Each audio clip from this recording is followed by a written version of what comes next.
Mga kapuso, separado nga mga insidente sang sunog nagluntad sa Iloilo City kag Bacolod City kagabi. Pito tanan ka mga balay ginhalitan sang kalayo. Ini ang gintutukan ni Julius Bilacaol. Wala gid masalbar sa nagresponder nga mga bombero ang balay nga ginapanagiyahan ni Marjorie Po sa Lanit Haro, Iloilo City. Matapos nasunog pasado alas 6 kagabi.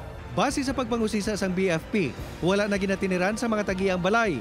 Ang kalayo ang ginapatihan nga nagsugod sa palyado nga linya sang kuryente. Apisar wala man ginadula ang posibilidad nga inang ginhungod. Nakagather na kami evidences regarding sa sunog to kagabi. Tapos naman sa chemical kag electrical analysis ginaulat na naman ang results. Partially damaged man sa sunog ang duha ka tupad balay sa mga po nga ginapanagiyahan sang pamilya Paderes kag Favor. Naglabot naman sa 105,000 pesos ang kahalitan nga gintuga sang insidente.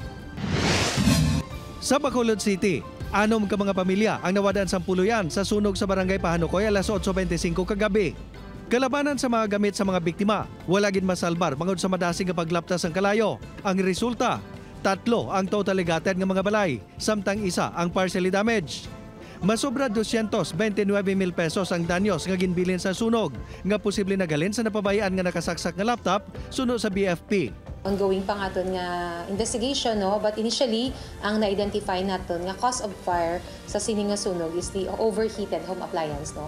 Bali, ang laptop ni siya nga naga-charge, no? O kung nabilin pa nga nagasaksak.